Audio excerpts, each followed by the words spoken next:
You're still alive and you're still walking around. You have survived. By God, you never expected to survive this long, did you? You know, it is an absolute fact. It's an absolute fact that every person at 15 believes he will never live to see 21. And that if he does, he's going to be blind. Or be afflicted with some terrible disease, and he'll hobble around on a crutch. And then they'll be sorry. Then they'll be sorry. My God. And here it is. You're still going strong. Which can be a drag, you see. It's hard to get people to feel sorry for you the way you're looking, you know. 6'9", you weigh 216 pounds. Come on. Stand up, kid.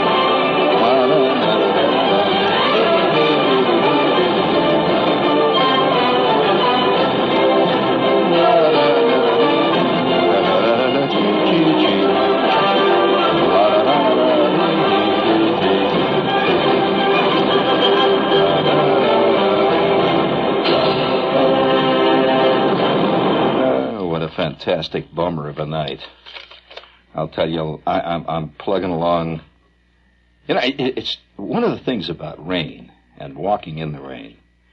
And I must say that I have a philosophical objection to umbrellas. Now, I don't say psychological. It's philosophical, because this girl once hit me with one. And ever since that time, I've kind of, you know, umbrellas, I don't know what it is. I get nervous around them. Boy, she gave me a shot. I'll never, right back of the right ear. And it caught me off guard completely. And I figured I was making time, you know. And the next thing I know, I get that umbrella. It was a Malacca cane type, you know, with a big knob on the end. And so I don't ever carry umbrellas, see. And I say you can divide humanity into really two very basic types. The kind that carry umbrellas constantly, and the others. Now, the guys that carry umbrellas constantly also believe in stockbrokers. They tend to believe in many things of that type. Another thing they believe in, they buy insurance, a lot of insurance. And now, there's many a guy who feels that if he gets enough insurance, he won't die. He's being prepared. Oh, we're living in interesting times. The pharaohs thought that, too, you know. They went out and they made these fantastic pyramids. It didn't help them one damn bit. They wind up on late Boris Karloff movies. That's about all, you know. It hasn't kept much going there, but a great tourist attraction. Maybe someday your collection of insurance certificates will be a great tourist attraction. People come and you'll have them on the walls, and they'll have them framed and all, and what you left behind, you know. And I'm struggling along up on 6th Avenue. Seeing the rain is coming down tonight. And the one bad thing about rain is it tends to make your mind go in directions that it shouldn't go. It really does. In fact, Edgar Allan Poe made this point several times. Almost all of his stories take place in a driving rain. This is also true of Arthur Conan Doyle, that almost every mystery that involved Sherlock Holmes began with rain driving against the windows of 221B Baker Street. And he and Watson were sitting in the digs there, and the rain kept pelting down, and the clop, clop, clop of horse-drawn hansom cabs pulling up to the door, and a shrouded lady in black scurried through the rain, and the clatter of the doorknob, you know, the whole thing, see. Now, if that had taken place at 2 o'clock in the afternoon on Sunday with the sun shining down, the same thing would not hold through. The Hound of the Baskervilles. Now, that dog in the middle of the afternoon was just a plain mutt. But at 2 o'clock in the morning in a driving rain on the moors with his teeth shining in the dark, and that wild, unearthly howl screaming out over the heather. My God almighty. I mean, it's different. So this city looks very different at night in the rain. And so I walk out in the rain. See, so I'm plugging along 7th Avenue just about 20 minutes ago in this driving rain. And the street is littered with defeated umbrellas. The wind is whistling, see, and there they are, the dead soldiers lined up. And if there's any great hobby that I would like to suggest for some of you, it's to collect dead umbrellas.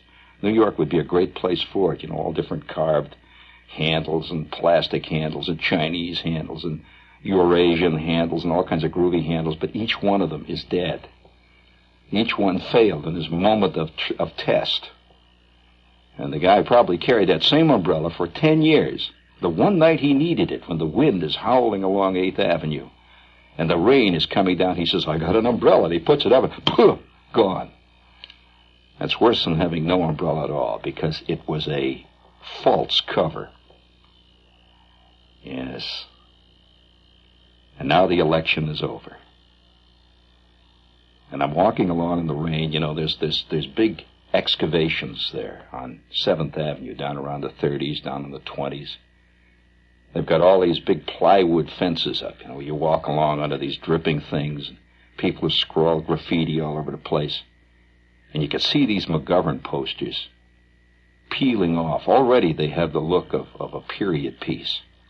It's fantastic what just a few hours will do. Each election, incidentally, I believe, has its built-in déjà vu anyway. And nothing is more déjà vu than a defeated candidate. It's the hopes and blasted dreams of a beleaguered minority.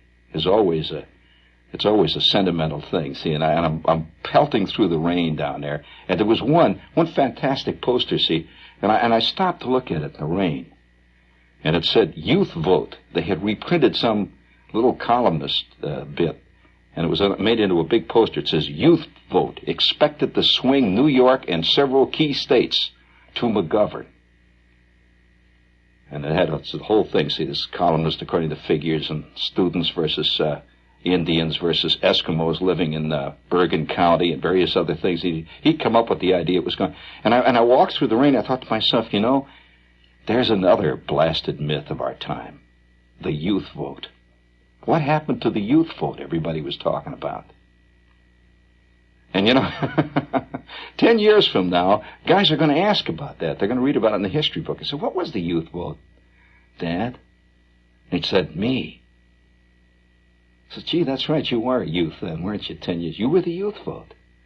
The youth vote went the way of the mythical farm vote, which has always been a myth. But I thought, you know, if McGovern, I just know that 10 years from now, some kid is going to be digging in the closet. And, you know, down in the basement of the house there, he's going to be looking through the cupboards of all the junk, you know, where all the old dead overshoes go, and the busted tennis rackets. You know, the junk closet. Every house has a junk closet. It's stuff for some reason you don't want to throw away, but stuff you have absolutely no use for. And it's like the Sargasso Sea. It's the guitar you once got for Christmas. I mean, I know a guy that got an electric guitar once for Christmas, played it 12 minutes, and then discovered it took fingers and took talent. And it has 700 watts of audio, and it's been in the basement ever since, along with a lot of other blasted dreams. And so some kid 10 years from now is going to be digging in the closet, see, and 10 years from now, 1982, 1983, and he's going to come up out of the pile of old tennis shoes and busted tennis rackets and stuff. He's going to come up with this button. It's a big blue button, and it's got a white slogan on it. It's going to say, "We want George." And he's going to pull this button out of the pile, see, and he's going to go walking into the next room, and there's this old man sitting there, you know, watching TV. And he's going to say, "Hey, Dad, I found this button."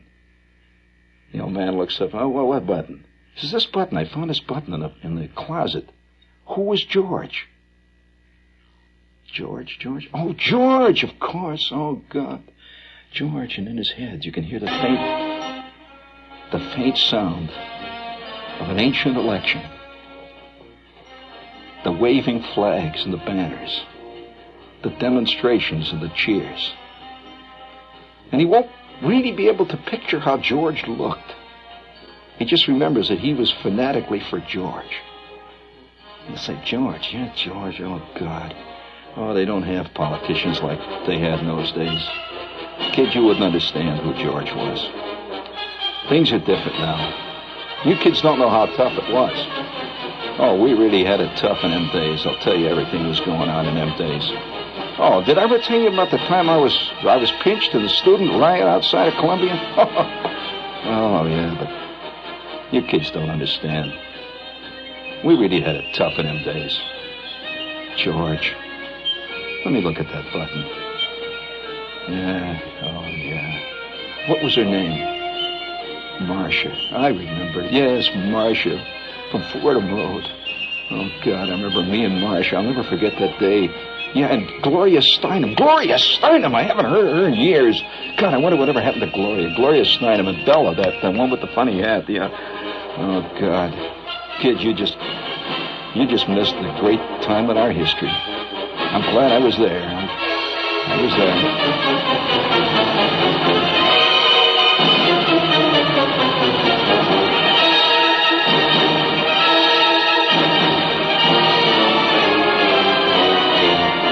Yes, every election carries with it its inbuilt deja vu. Probably out there tonight, there are still dedicated Adlai Stevensonites. Probably if you look close enough, you'll see a few dedicated Tom Deweyites. And even way out in the boondocks, there's a few old codgers that still got their sunflowers.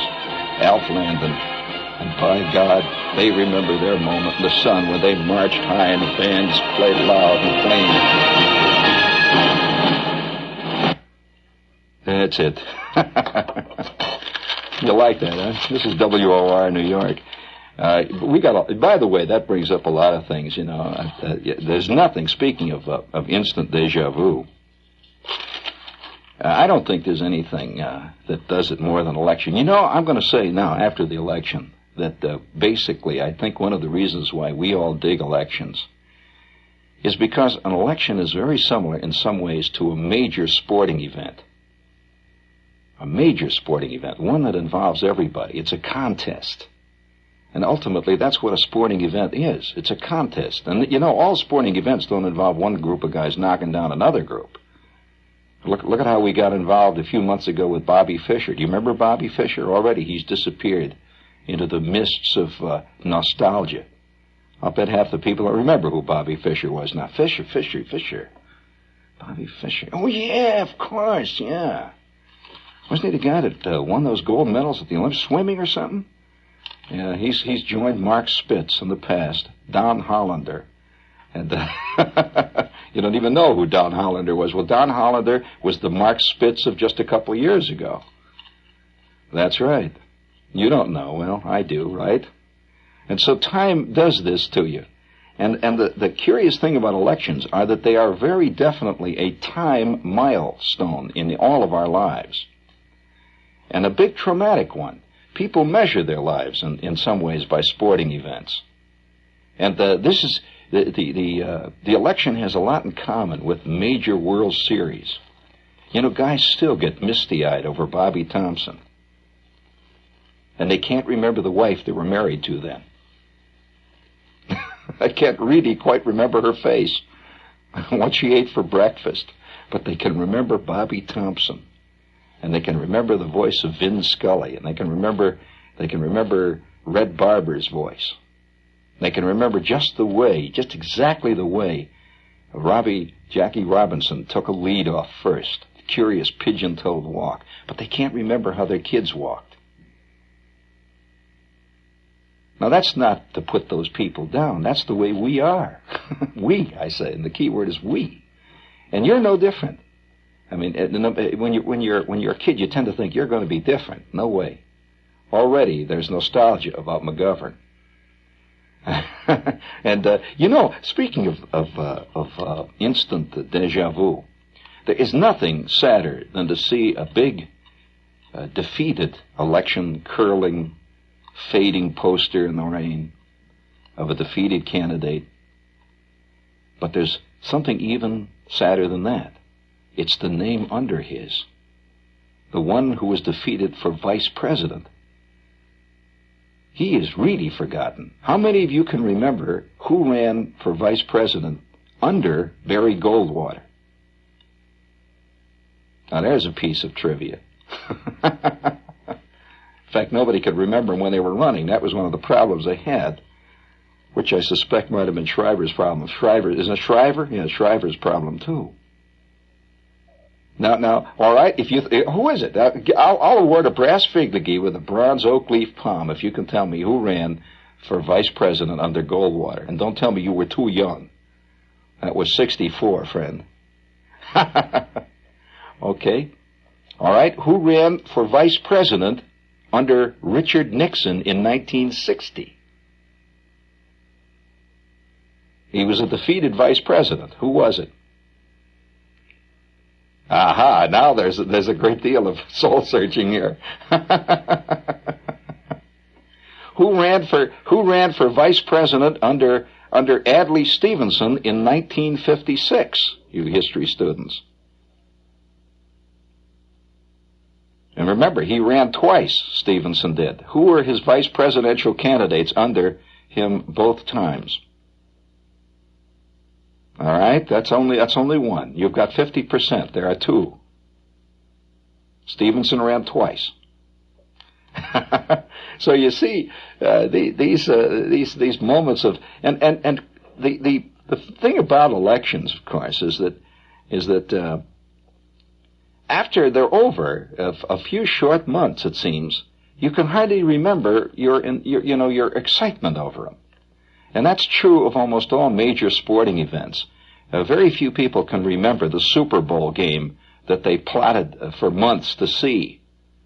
And in fact, generally by noon of the next day, they've pretty nearly forgotten it.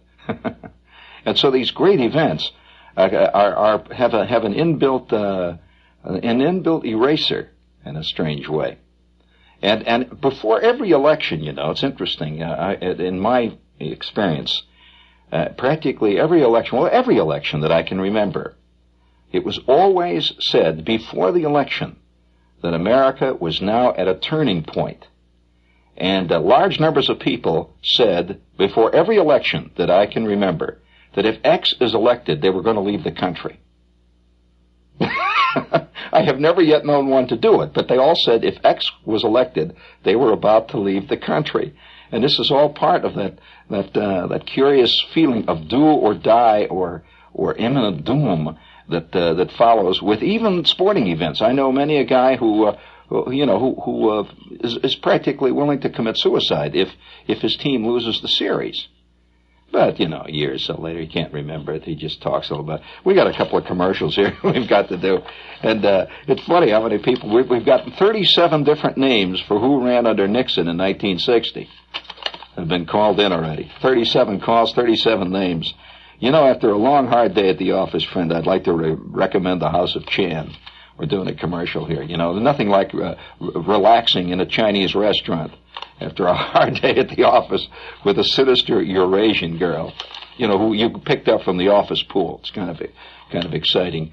And for those of you who have never been down to the House of Chan, it's 52nd Street and 7th Avenue. It's a great place. And incidentally, they're open 7 days a week.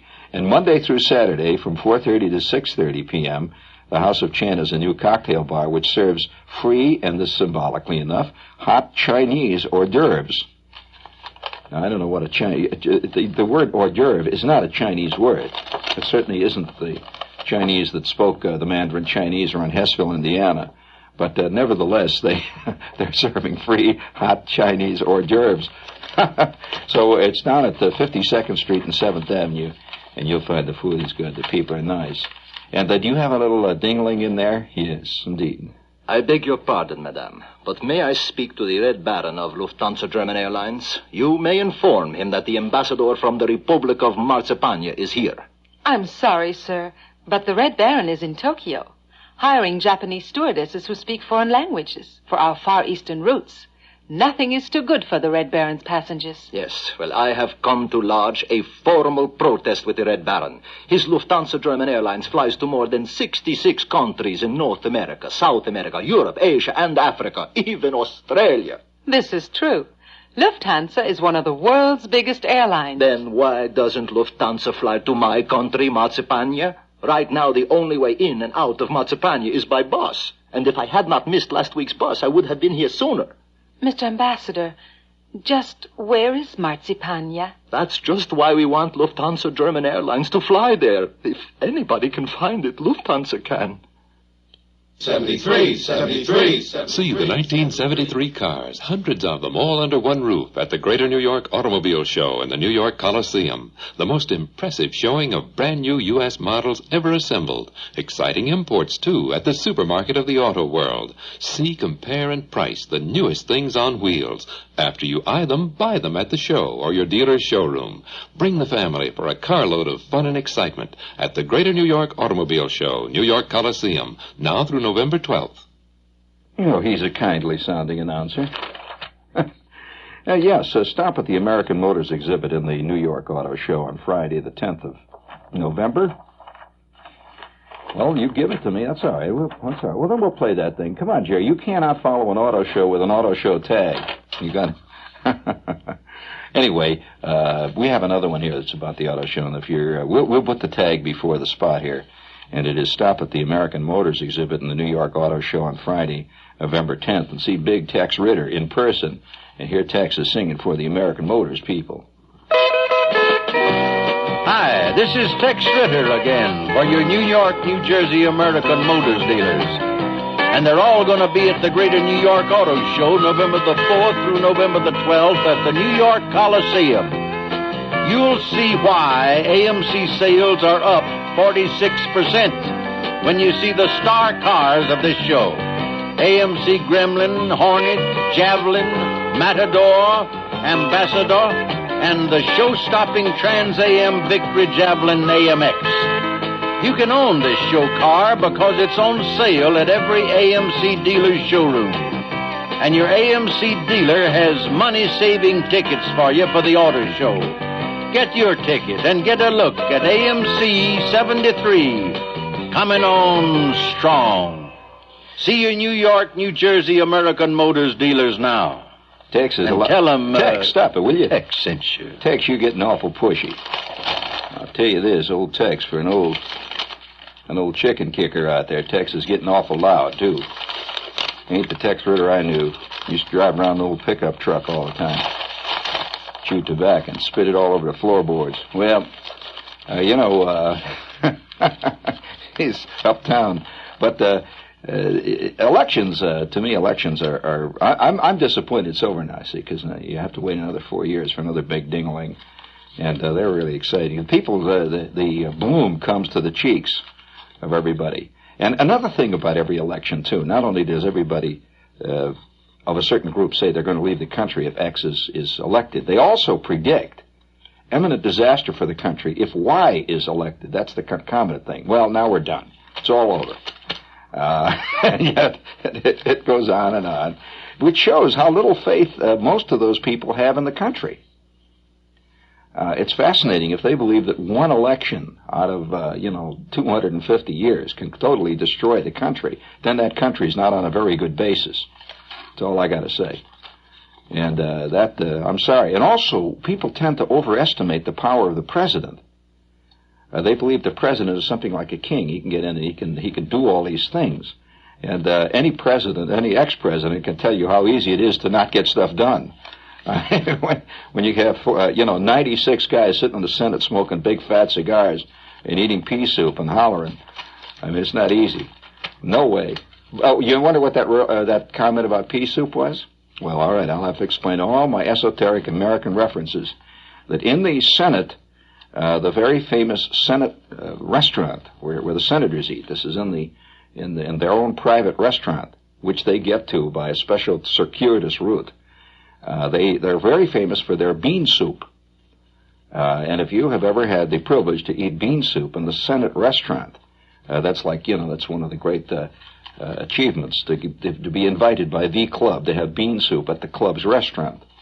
And on alternate weeks, however, due to a strong pressure from the dried pea industry, they are now serving pea soup. So, you're learning these little things. That's what you come to this spot on the dial for. This is where you really learn what it's about, life. But nevertheless, all right, I'll ask you another question. If all the history buffs out there, who ran for vice president under Alfred M. Landon? Or was he running for vice president when he was running for president? I mean, No, I'm just asking you a historical question. We assume that very few people who are listening tonight were actually of voting age or, doing anything to do with Alf Landon. That's a long ways ago. But seriously, who ran for vice president under Landon? And another question, did you know that Landon has become a sort of not a cause celeb, he's become a favorite among certain campus groups. It's like living camp. That's the campus group's direct connection with the Bonnie and Clyde world. And Alfred Landon has been appearing on various campuses to great and adoring crowds. And his symbol was the sunflower, of course. And he was from what state? What? Yeah, all right, okay. Why did they pick the sunflower? Well, you don't think that Muskie walked around carrying a pine tree, did you? Because he's from the pine tree state. He did? No wonder he had trouble in the primaries. You can carry a pine tree just so far, friend. But now this to me, the elections are fascinating because most of the pundits, have you noticed how quickly the pundits changed when returns on any given election? I'm not referring to this one specifically.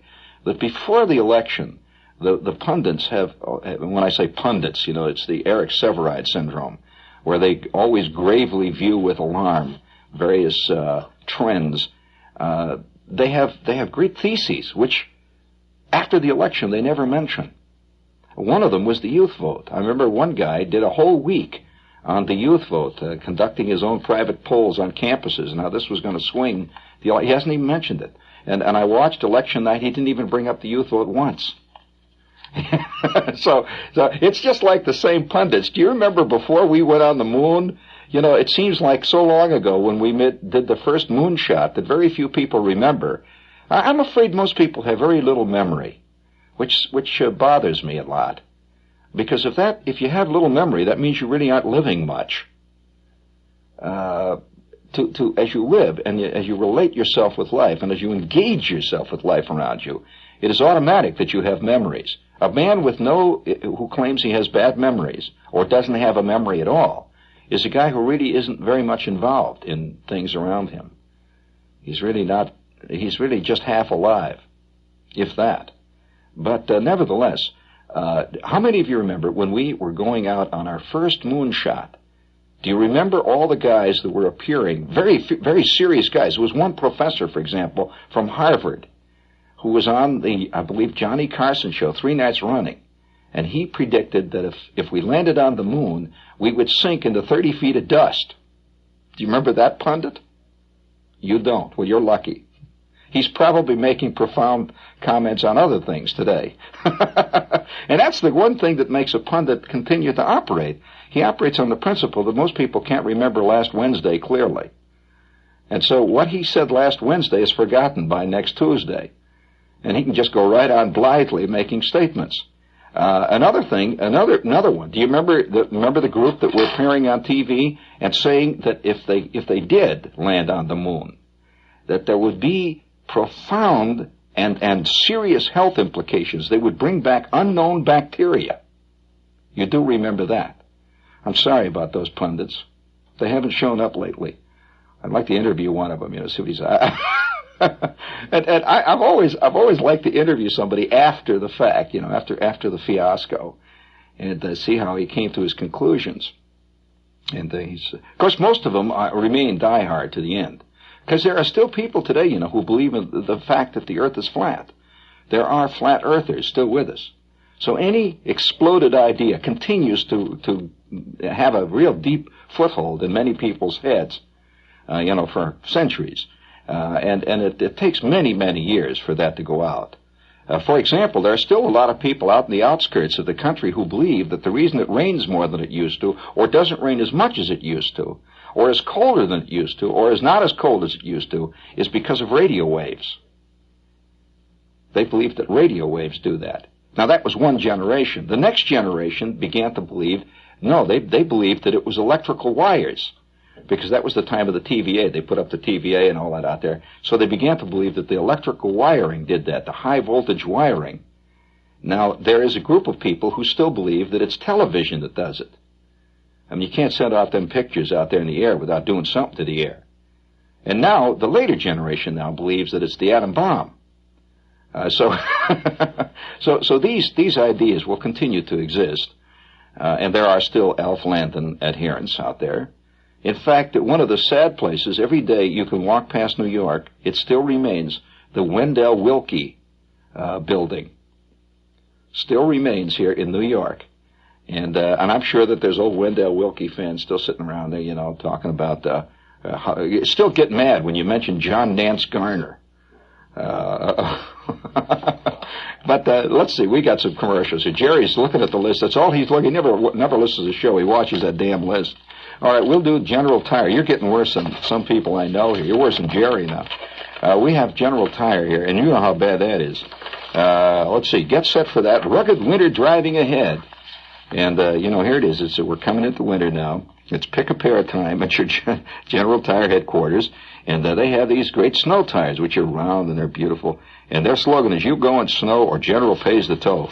Now, let's see. In Newark, if you'd like to see these tires, you ask for Ben Robinson at General Tire Service, 857 Frelinghuysen Avenue. Didn't some guy named Frelinghuysen run over in Jersey there?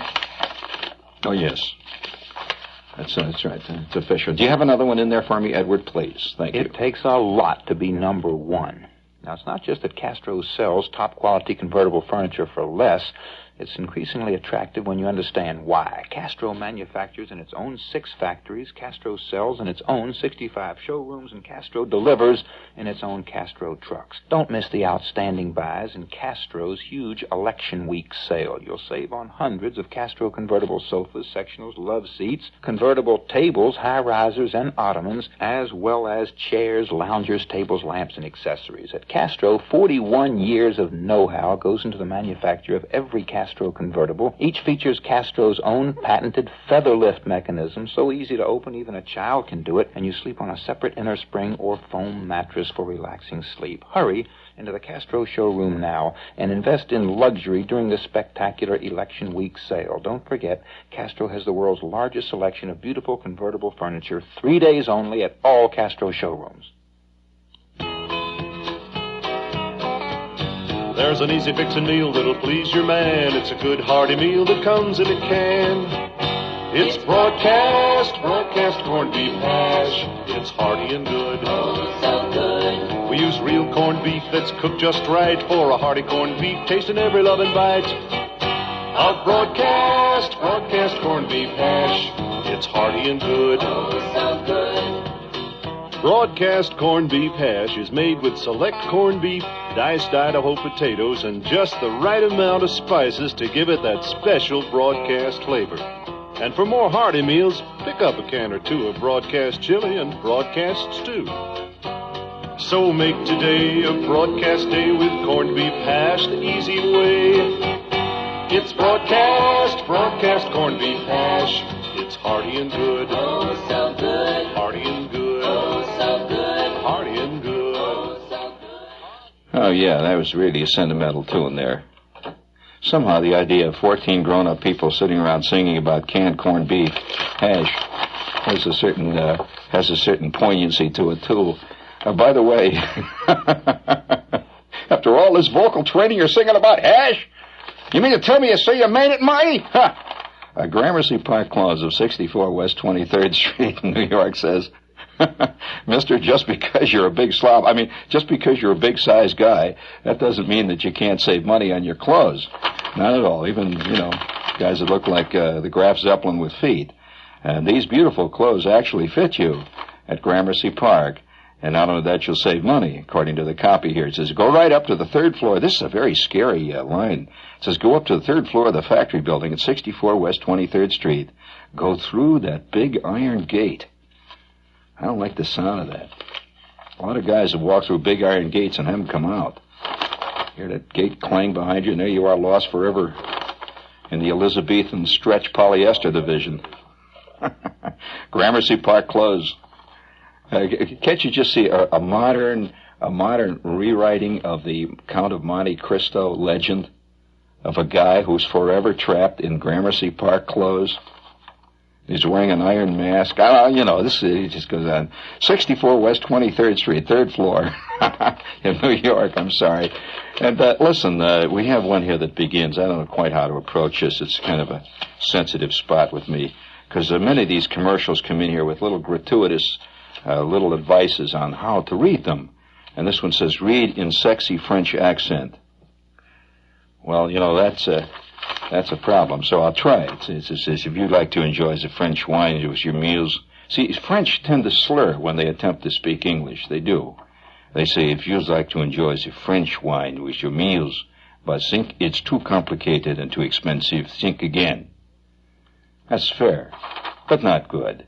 So we'll switch to the real thing. There's only one thing you have to know about French wine, and that's Alexis Lechine.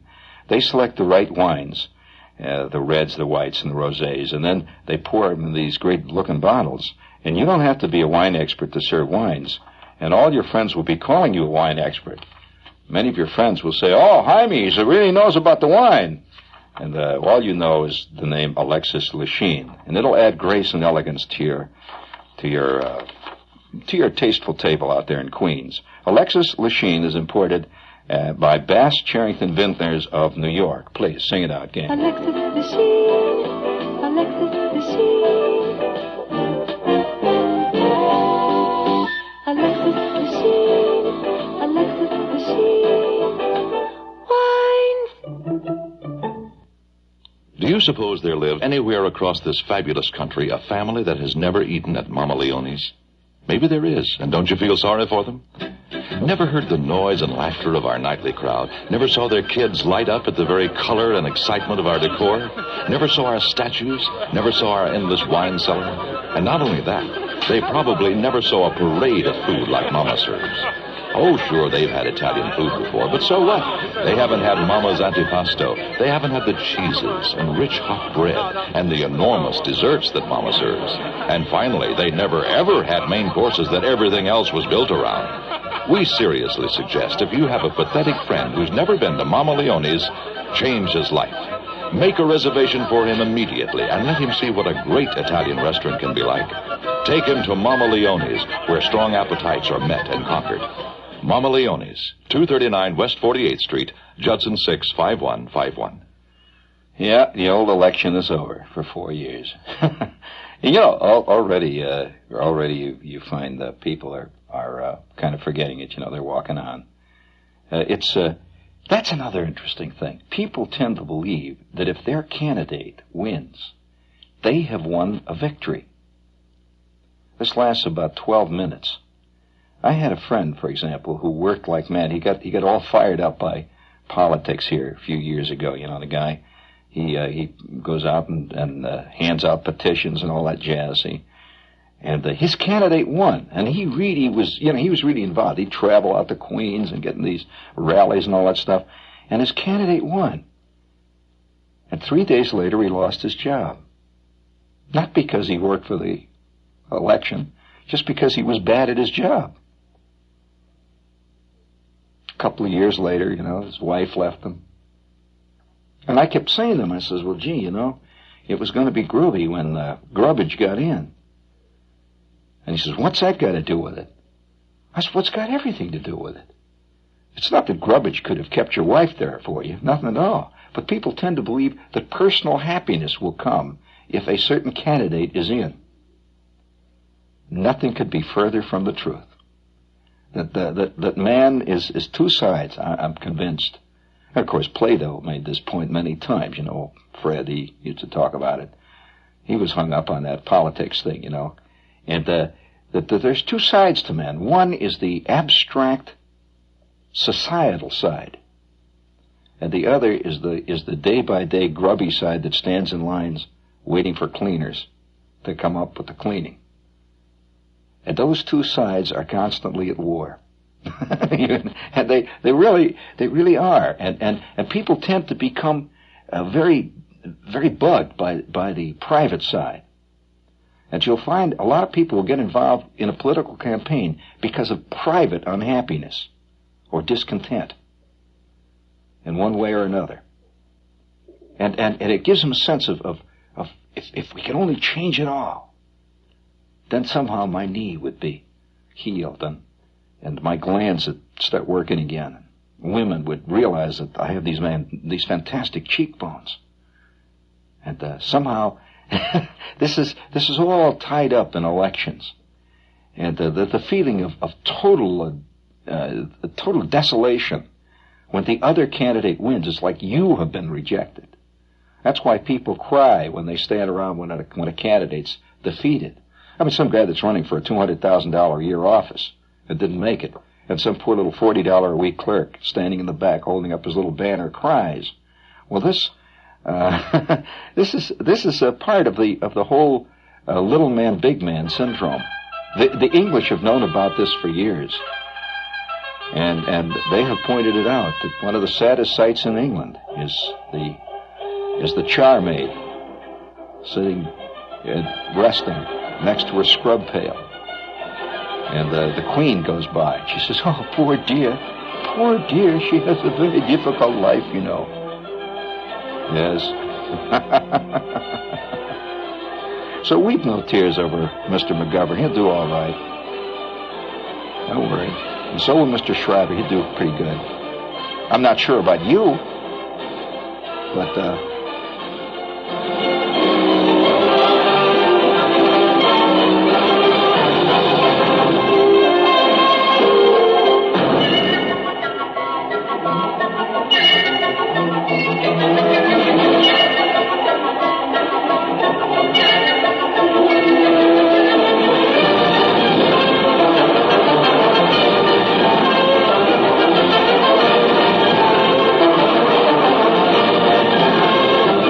by the way, little note I'll throw in here, personal note, I'm going to be on the Martha Dean show tomorrow.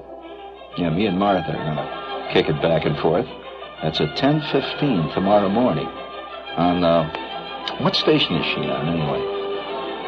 I mean, Martha Dean, you know, it comes on every morning. Good morning, it's Martha Dean. You know that show. Yeah, I can't remember. Yeah, well, it's going to be tomorrow at 10:15. You make sure to, try to make the scene.